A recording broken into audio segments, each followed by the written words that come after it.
GSE SS8H3.C analyzed the significance of the Loyalists and Patriots as part of Georgia's role in the Revolutionary War, include the Battle of Kettle Creek and Siege of Savannah. So we have three things we really need to look at today: the Loyalists and Patriots, the Battle of Kettle Creek, and the Siege of Savannah. But before we get there, let's look at where we are currently as a nation. We have the American Revolution going on, or as the British would call it on their side of the pond, the American War of Independence. So in April 19th, 1775, a year before the 1776 July 4th celebrations we always have now, it's early in the morning. We're in Lexington, Massachusetts. There's about 700 British soldiers that are there. And we're kind of outnumbered because we have 70 to 80 Minutemen, militiamen, standing outside Lexington Green. And what happens is you have, a shot that rings out. You've probably heard this before, a shot that rang out. The shot heard round the world. No one is really sure who fired first, and it really doesn't even kind of matter. It was going to happen eventually, but we don't know who shot first, the British or us. We're going to skip the videos, but during this battle, of the 70 to 80 men that were killed, 8 of them were killed on our side, the Patriot side, and 10 were wounded. So we had 18 people dead and killed or wounded, and only one British soldier out of the 700 to 800 people there were wounded. He got a paper cut maybe, and 0 of them were killed. So they just marched right through like we were ants on an anthill, and they had big, strong boots that weren't scared about anything. So we were nothing to them at the first Battle of Lexington. But eventually we get to Concord, and things start to change. So the British and militia then run into each other on the North Bridge, and now, instead of 70 to 80 Patriot soldiers or Minutemen, we have about 400 militia members to fight the 700 British. The British were not ready for the 400 men that we had, and shots rang out. The problem is, we were prepared this time, and they weren't ready for it. We had 250 dead and wounded British soldiers, so instead of that one guy with a paper cut, now British lost 250 people. We lost 80 militia members. So we showed basically that the British, yeah, you walked over us the first time, but now that we're ready for you, this is what's coming your way. We showed them we were brave. So the British then said, okay, you were brave, you were ready for us, we're going to retreat. And they ran all the way back through Lexington, all the way back to the coastline of Massachusetts, and the British retreated. But the colonists during this time were chasing after them and shooting at them in the back. They were shooting them in the back as they were retreating and running away. And the British, they pride themselves on, properly fighting the correct way and standing in lines and shooting at people. They were kind of angry at the Patriots for their cowardly tactics at shooting at them as they were running away. And yeah, I kind of get it. That's kind of sketchy, but that's what they were doing. So the colonists harassed them and shot them in the back all the way back to Boston. During that time of them chasing them back, we had some casualties on both sides. 73 dead on the British side, 174 wounded. That's a lot of people that are hurt. And then 26 went missing. We don't know what happened to them. 49 people were dead on the colonist side, only 39 people wounded, and 5 went missing. So you could say we beat them, or the Patriots got beat in Lexington, they won in Concord, and chased them all the way back and won that as well. So the Patriots started off pretty good. Shot heard around the world, no one again knows who's fighting. It's now wartime. Now, loyalists, we're talking about people that were loyal to the royal. Loyal to the royal. That rhymes. You should be able to remember that. Loyal to King George III in England. They did not want to break away. They did not want their independence. So these are people that mostly lived in and around Savannah and or any other major city at that time in Georgia. Anyone that lived in the cities lived as a loyalist for the most part. We can't say 100%, but for the most part, anyone that lived in or around the city of Savannah was a loyalist or a Tory. So some of these people in Georgia took up arms against their fellow Georgians. So I might live outside of the land of Savannah just a little bit, and so might my neighbors. We might be loyalists or Tories, and the other ones might be patriots. So I might have a neighbor who totally believes the opposite. Yes, I believe we don't want our independence. We should stay loyal to the royal. We should be loyal to King George III. He's done so much for us. The other ones might say, no, he's done nothing for us, and have totally different viewpoints. Now, instead of not just agreeing on things, now we're shooting guns at each other. So in Georgia, during the American Revolution, we had most of our fighting in Georgia from Georgians against Georgians. So we have people that are fighting their neighbors, their friends maybe, even family members, because of their beliefs on where we should be on our viewpoints for the American Revolution. The other side, The Patriots, these are the people who lived in the back country, the wooded areas, the not city areas in Georgia. These are the people who wanted their independence. We're like, you know what? We're done with King George III. We're done with Great Britain. We want our independence. They are called the Patriots or the Whigs. So let's get to Savannah. In 1776, we declare our independence.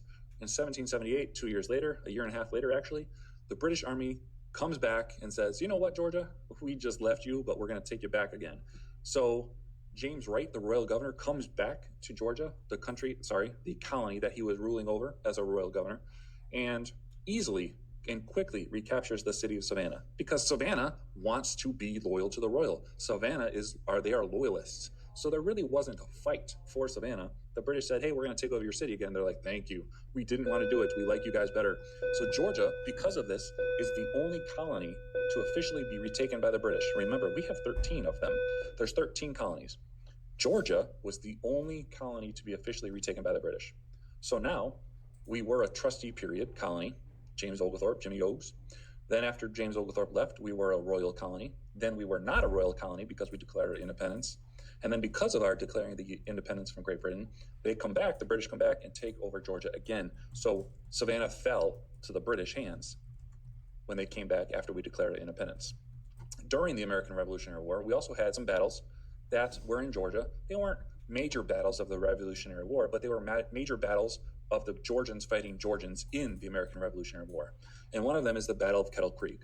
This was February 14th, sound familiar? 1779. Elijah Clark is one of the leaders of the Georgia militia. He and some of his friends attack a British camp. The camp had 600 British loyalist soldiers. And what happens is they get there early in the morning and it's a sneak attack. And that's how they were able to win, which we're going to get to in a second. But Elijah Clark, again, he's considered the real hero of the Battle of Kettle Creek. So the Patriots are outnumbered. The Georgia Patriots are outnumbered. There are more loyalist soldiers than Patriot soldiers. So they have to have a surprise attack. And that's the only reason why the Patriots were able to win the battle and eventually get the first Patriot victory in Georgia, because as of right now, the Loyalists are totally dominating all of the battles in inside of Georgia, and this is the first time the Patriots get a battle victory in Georgia.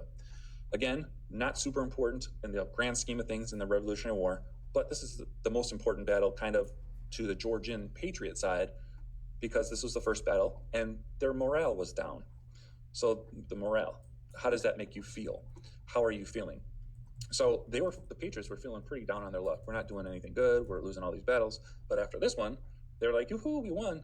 We got horses, we got guns, we got ammo, we got clothing, we got food. We have a lot of stuff that we didn't have before now because we won the war, or won the Battle of Kettle Creek. And this is what it looks like today at current Battle Creek battlefield. We have a monument to represent the battle, placed by the Daughters of the American Revolution. And inside this, you can also see the names of people that fought in the American Revolution. And Colonel John Dooley, Commander, Lieutenant Colonel Elijah Clark, and others are all there. The Georgia militia, 140 men, fought in this battle. And then we get to the Siege of Savannah.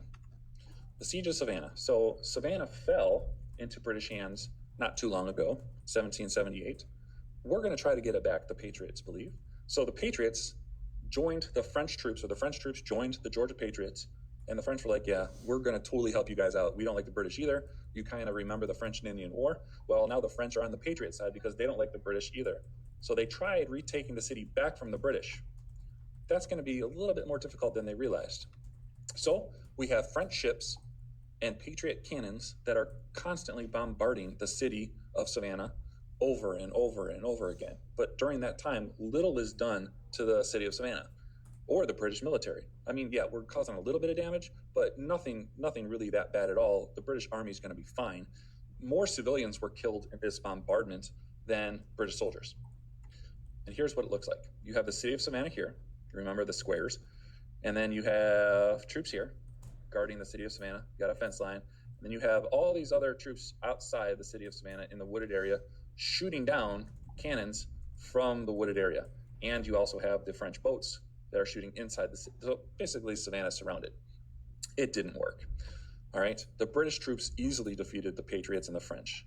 it failed. There was over 800 American, French, Polish, and others that were fighting together. Those troops were killed. Over 800. The Patriots had no chance. Of those 800, the British only lost 18. 18 soldiers were killed in the attack. So it was like an epic fail.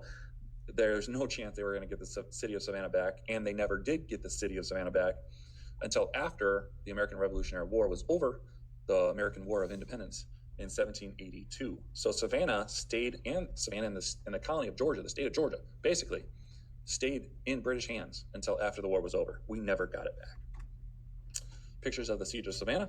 Question: the term loyalist. Well, if you can remember what loyalist rhymes with, loyal to the royal.